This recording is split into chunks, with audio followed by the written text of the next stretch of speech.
कहानी नहीं बल्कि पाकिस्तान की सबसे बड़ी खबर है।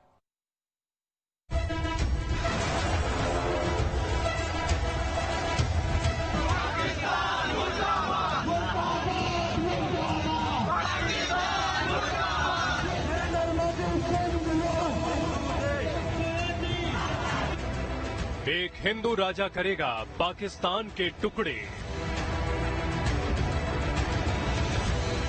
1300 साल पुराने एक योद्धा से खौफ में बाजवा।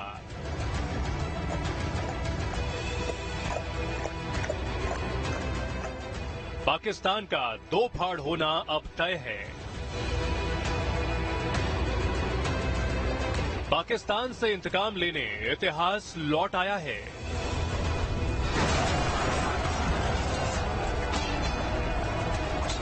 ये साल 2021 में घट रही दुनिया की सबसे दिलचस्प कहानी है, जो पाकिस्तान की धरती पर साक्षात हकीकत बन गई है। 1300 साल पहले इतिहास के पन्नों में समा चुका एक हिंदू राजा फिर से पाकिस्तान से इंतकाम लेने चला आया है।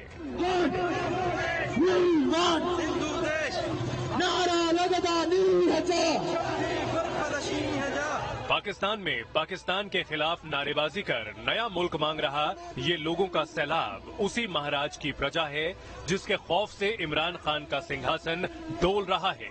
ये उसी महान हिंदू राजा का लहू है जो आजादी का फरमान बनकर इन लोगों की रगों में दौड़ रहा है।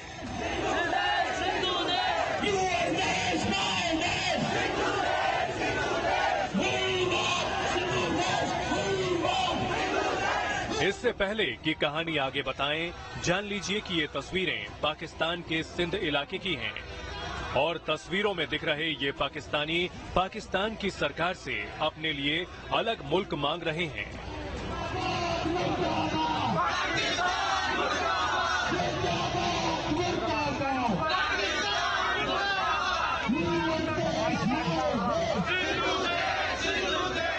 और ये जो बर्बरियत और फाशिज्म है जिसको पाकिस्तान कहते हैं, हम पाकिस्तान को अपना मुल्क नहीं मानते।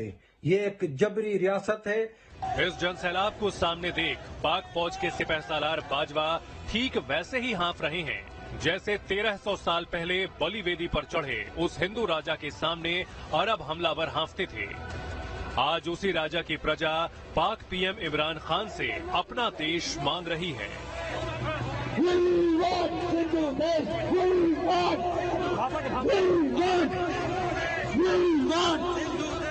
वो जो सेंट्रल एशिया से आए हुए लुटेरे थे, उन्होंने हमारे ऊपर हमला किया और उन आर्या से लेकर अरबों के मोहम्मद बिन कासिम जिसने 712 में सिंध पर हमला किया और हमारे राजा, हमारे सिंध के कौमी हीरो महाराजा दाहिर ने उस फाशिज्म को, हमले को रोका और खुद शहीद हो गए।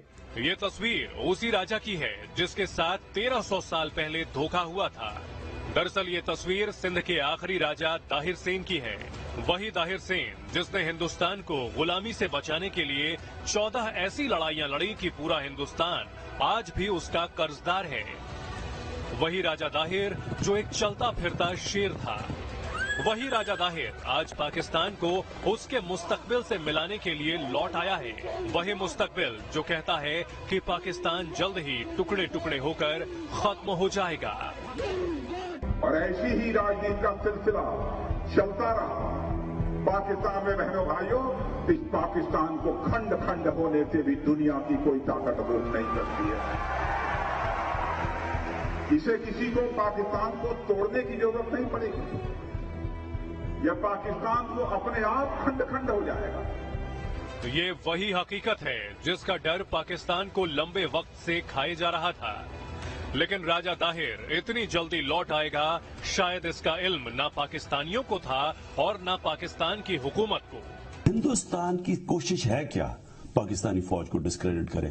पाकिस्तानी फौज को डिस्क्रेडिट करके क्या होगा? अगर पाकिस्तान की फौज अगर इस वक्त कमजोर हो जाती है, हिंदुस्तान पाकिस्तान के 3 टुकड़े करना चाहता है। इस उनके थिंक टैंक्स की स्टेटेड पॉलिसी है ये। इमरान समेत सारे पाकिस्तान को लगता था कि जो पहला टुकड़ा उससे टूटकर अलग होगा वो बलूचिस्तान ही होगा। लेकिन राजा ताहिर की एंट्री ने पाकिस्तान के वजूद को हिलाकर रख दिया है, क्योंकि बलूचों से पहले अब सिंध की आवाम आमादा है अपना अलग मुल्क हासिल करने के लिए। और इस कहानी की शुरुआत चंद घंटे पहले हुई, जब सिंध की जनता अपना आजाद मुल्क मांगने के लिए सड़कों पर उतर आई। सिंध की सड़कों पर गूंजता राजा ताहिर सेन का नाम इस्लामाबाद की दीवारें दरका रहा है। रावलपिंडी में पाक फौज के हेडक्वार्टर्स में इसकी दस्तक जोर जोर से गूंज रही है, क्योंकि 1300 साल बाद इतिहास आज अपना हक छीनने वापस लौट आया है। दूसरे लफ्जों में पाकिस्तान की तबाही मुल्क की सड़कों पर खुली घूम रही है। ये ढलान पे गाड़ी है जिसकी ब्रेकें फेल हो चुकी हैं, जिसका स्टीयरिंग कोई उखाड़ के ले जा चुका है। खत्म। ये इकोनॉमी शिकोनॉमी है, अखलाकियात देखो, आपका हाल तो देखो, किधर खड़े हो। आप भी सोच रहे होंगे कि आखिर कौन था राजा ताहिर सेन, क्यों 1300 साल बाद उसका जिक्र हो रहा है, आखिर क्यों उसकी तस्वीरों के साथ प्रदर्शन हो रहे हैं, क्यों सिंध के लोग राजा के नाम पर अलग मुल्क मांग रहे हैं। राजा ताहिर से पीएम मोदी का क्या रिश्ता है, आपको आपके एक एक सवाल का जवाब देंगे। बताएंगे कि क्यों एक एक हिंदुस्तानी राजा ताहिर का कर्जदार है, और कैसे और किसने राजा ताहिर का नाम इतिहास के पन्नों से मिटा दिया था। आप बस देखते रहिए न्यूज नेशन। इतना तो आप जान चुके हैं कि राजा ताहिर आज से 1300 साल पहले सिंध इलाके के राजा हुआ करते थे। उनका शौर्य और उनकी वीरता का मुकाबला ढूंढ पाना नामुमकिन था, और आज उन्हीं के नाम पर सिंध की जनता पाकिस्तानी हुकूमत से अपना सदियों पुराना देश मांग रही है। लेकिन इससे पहले जानिए कि पाकिस्तान के इस जुलूस में पीएम मोदी की तस्वीर होने का मतलब क्या है।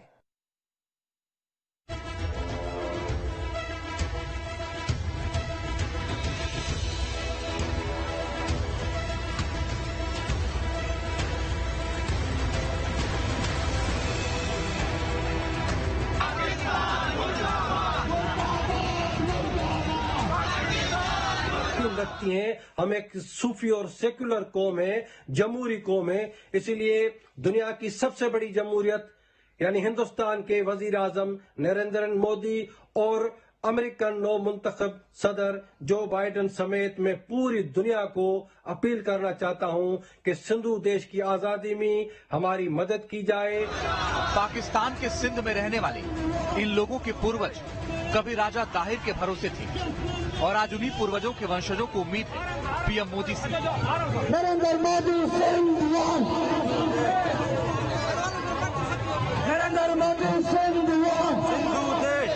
जी हाँ, सिंध के लोग चाहते हैं कि पीएम मोदी उन्हें पाकिस्तान के अत्याचार से मुक्ति दिलाएं और इन्हें राजा ताहिर सेन का हिंदू देश पाने में इनकी मदद करें। वो देश जो कभी धोखे से आक्रमणकारियों ने कब्जा किया था। ये कहानी ठीक 1308 साल पुरानी है। साल 679, सिंध। ये तब की बात है जब सिंध सिंधु देश कहलाता था। इस पर प्रतापी हिंदू राजा ताहिर सेन का शासन था। ताहिर के राज्य में प्रजा खुशहाल थी। सिंध में देवल बंदरगाह था, जिसके जरिए दुनिया भर का व्यापार होता था, और सिंधु देश पर व्यापार के जरिए दौलत बरसती थी। उस दौरान अरब में खलीफा का राज चलता था। एक दिन दौलत बरसाने वाले देवल बंदरगाह को अरबों की काली नजर लग गई। देवल बंदरगाह पर आए अरबी व्यापारियों के जहाज ने बंदरगाह पर लूटपाट करने की कोशिश की, जिन्हें राजा ताहिर के सैनिकों ने मार भगाया। अरब व्यापारियों ने अरब जाकर खलीफा को भड़काया, और खलीफा ने सिंधु देश पर हमले का हुक्म दे दिया। हमला करने वाला अब्दुल्ला नाम का सेनापति आया, लेकिन सिंधु की सेना ने उसे जहन्नुम भेज दिया। इसके बाद खलीफा ने अपने बेहद शातिर सिपाहीसलार मोहम्मद बिन कासिम को 10,000 की सेना के साथ भेजा। मोहम्मद बिन कासिम ने सिंधु देश को ललकारा, लेकिन पहले ही दिन की लड़ाई में उसकी सेना को भारी नुकसान हुआ। उसी रात चालाक बिन कासिम ने देवल बंदरगाह के सूबेदार को लालच देकर देवल किले के दरवाजे खुलवाए और सोते हुए सिंधी सैनिकों पर हमला बोल दिया। यहाँ से जिस प्रकार की लूट और खसोट मचती है, उससे साफ साफ दिखाई देता है कि इस धर्म में मदांध होकर के इन अरब आक्रमणकारियों ने भारत के खास करके सिंध के क्षेत्र को पूरी तरह से तहस नहस करने का प्रयास करते हैं और अपने धर्म की सत्ता के विस्तार के लिए उन्होंने पूरे सिंध को अपने आक्रमण का क्षेत्र बनाया, अपने अत्याचार का क्षेत्र बनाया। कासिम के धोखे की खबर जब राजधानी में बैठे राजा दाहिर सेन को पहुंची तो वो आग बबूला हो उठे। लाव लश्कर लेकर वो ताबेल किले की तरफ चल दिए। दाहिर सेन की ताकतवर सेना को आता देख कासिम ने फिर से चाल चली और सेना के रास्ते में बारूद बिछा दिया। 20 जून 712 ईस्वी का दिन राजा दाहिर के जीवन का अंतिम दिन था। बिन कासिम राजा दाहिर सेन की सेना से डरा हुआ था। हार टालने के लिए उसने धोखे से सेना के रास्ते में बारूदी धमाका कराया। धमाके से राजा दाहिर की सेना के हाथी घोड़ों में भगदड़ मच गई। इसी भगदड़ का फायदा उठाकर राजा दाहिर की आंख में तीर मार दिया गया। हाथी से गिरने के बाद जख्मी दाहिर पर कासिम के सैनिक एक साथ टूट पड़े। शेर की तरह वीरता से लड़ते हुए आखिरकार राजा दाहिर को वीर गति प्राप्त हुई। राजा दाहिर की वीर गति से पहले ही सिंधु देश की लोक कथाओं का हिस्सा थे। इसके बाद तो उनका गौरव और बढ़ गया। लोगों ने अपनी आंखों से देखा था कैसे 8वीं सदी के वीर नायक राजा दाहिर सेन के शासन के 74 वर्षों में 9 इस्लामी आक्रांताओं ने कम से कम 15 बार सिंध पर आक्रमण किया, लेकिन सिंध के शूरवीर ने 14 बार इन आक्रमणकारियों को अपनी तलवार पर लौटाकर वापस दौड़ा दिया।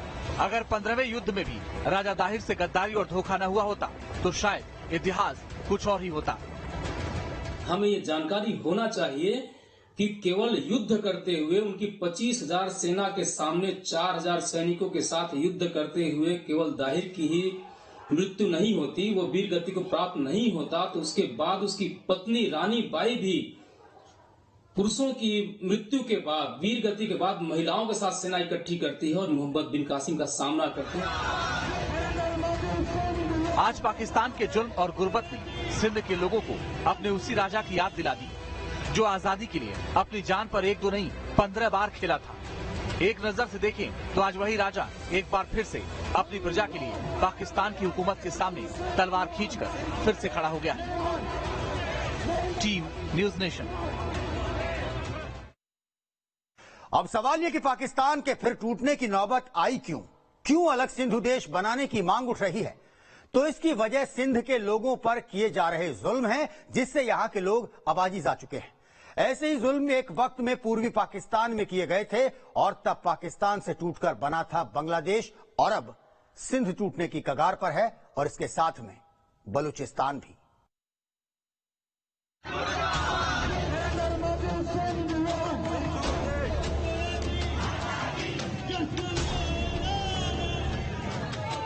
पाकिस्तान के खिलाफ बगावत जोर पकड़ रही है और अलग सिंधु देश बनाने की मांग उठ रही है। सिंध के लोग पाकिस्तान से आजाद होना चाहते हैं। इसके लिए हिंदुस्तान समेत दुनिया के ताकतवर मुल्कों से मदद मांगी है। इंफ्रास्ट्रक्चर है नहीं, आपके पास जो है बेसिक रिक्वायरमेंट्स की पूरी नहीं है, और फिर हमारी कोशिश ये रही है विद ए प्रोग्राम और विदाउट ए प्रोग्राम कि हमने उसे बैकवर्ड रखा। JSMM सिंध के लोगों का यही वो संगठन है जिसके बैनर तले रविवार को सिंधु देश की मांग को लेकर रैली निकाली गई। लेकिन ऐसी नौबत आई क्यों एक बार फिर पाकिस्तान टूटने की कगार पर पहुंच गया है? तो इसकी वजह खुद पाकिस्तानी थिंक टैंक से सुनिए। हम पाकिस्तान के फाशिज्म में नहीं रहना चाहते, पाकिस्तान के टेररिज्म में नहीं रहना चाहते। पाकिस्तान एक नाकाम और बदमाश रियासत है, इसमें हम किसी सूरत में रहना गवारा नहीं करते। हमें आजादी चाहिए। जी हाँ, पाकिस्तान के सिंध प्रांत और बलूचिस्तान में यही हालात है। यहाँ की आवाम पर बेइंतहा जुल्म किए जाते हैं, लोगों को अगवा कर लिया जाता है। पाकिस्तान की पुलिस और सेना लोगों पर जुल्म करती है। जो प्ले कार्ड थे उसमें तस्वीरें थी जनाब नरेंद्र मोदी की, क्योंकि हम ये मैसेज देना चाहते हैं पूरी दुनिया को कि हम दुनिया की जमहूरियतों के साथ हैं और हमारा हिंदुस्तान से कोई झगड़ा नहीं है। हम हिंदुस्तान को अपनी एक ब्रदर कौम और नेशन और वतन समझते हैं। पाकिस्तान आज जो जुल्म सिंध में कर रहा है, यही उसने 1960 के दौर में पूर्वी पाकिस्तान में किया था, और तब बगावत का ऐसा बवंडर उठा कि पाकिस्तान टूट गया और बांग्लादेश बना। अब इतिहास खुद को दोहरा रहा है, तभी तो कहा जा रहा है फिर टूटेगा पाकिस्तान। Team news nation. तो इस खास पेशकश में इतना ही, लेकिन देश और दुनिया की बाकी तमाम ताजा तरीन खबरों के लिए आप देखते रहिए न्यूज नेशन, क्योंकि खबरों का सिलसिला यहां कभी नहीं थमता।